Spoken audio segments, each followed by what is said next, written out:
Hello, I'm Robin. Welcome to Bookspin. Now, I just read A Time of Changes by Robert Silverberg, published in 1971.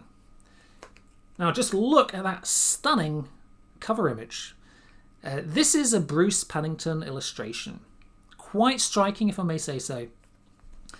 And this copy was sent to me courtesy of Jim from News from the Gelding. So many thanks to Jim for sending me this. We had a bit of a book swap going on last year, and now I've finally read it.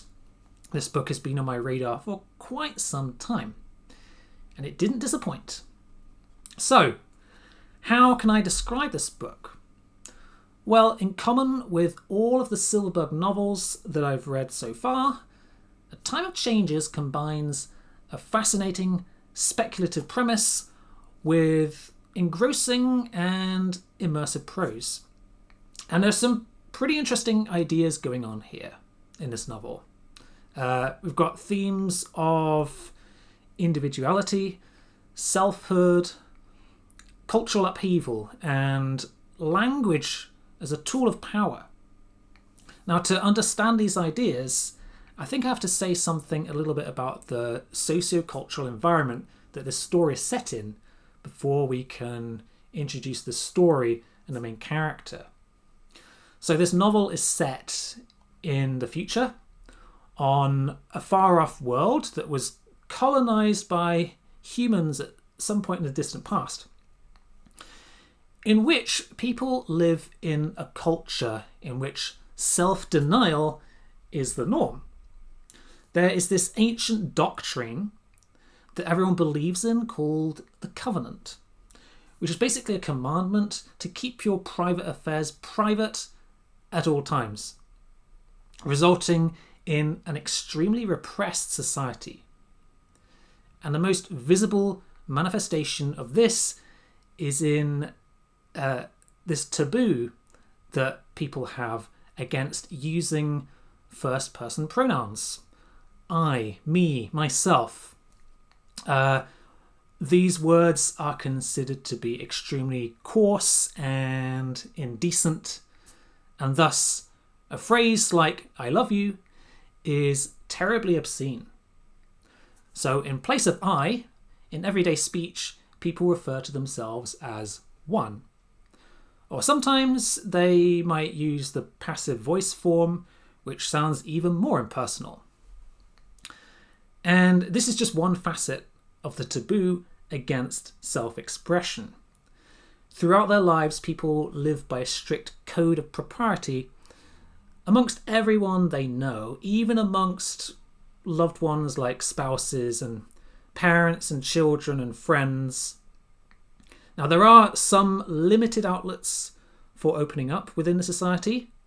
Everyone gets assigned a bond brother and a bond sister at birth, two lifelong companions with whom you are allowed to have a more intimate and frank relationship with than anyone else. But that is about it, okay? So we've got this very interesting repressed culture, and we get a fascinating insight into the society through the lens of the POV character Kinnell, who is a man of noble birth, the son of the septarch of his province. At the start of the story, we learn of his father's tragic death, killed at the hands of a hornfowl in a grisly hunting expedition, as depicted in gruesome glory in this wonderful cover illustration. This is the hornfowl here. So, this is presented in this story as Kinnell's memoir. It's certainly a colourful and unconventional life, as he very much goes against the grain of the values of his society. He's a bit of a maverick, and ultimately he loses faith in the Covenant entirely. So, the critical point in the story is after he has an encounter with an Earthman and he is introduced to an illicit, mind-expanding drug imported from this world's mysterious southern continent. Now, this drug has the effect of counteracting the body's telepathic inhibitory hormone, so we're told, and when two or more people take it together, it allows them to share their minds and consciousness with each other. And when Kinnell takes this drug, he interprets this experience as a kind of profound and mystical enlightenment, and proceeds to share this drug with others and proselytize the virtues of the drug with his fellow citizens. And this is, of course, highly subversive. This drug undermines the covenant. It threatens social stability. And he's getting himself into a lot of hot water here. The crime of breaking the covenant in this world is known as self-bearing. And Kinnell takes it on himself to become a kind of self-bearing evangelist with this drug. And that is the basic premise of this story. And I think it's a pretty fascinating idea. It's compelling. The story is a little slow to get started. We spend quite a long time sort of building up the central character, but I will say that the character development is immersive. And Silverberg's prose is consistently fluid and readable. And alongside this basic plot, we get some rather intriguing glimpses into the world building of this colony world. Not just the Covenant and how it's practiced, but how the society is organised, the institutions of government and power, religious practices, and so on.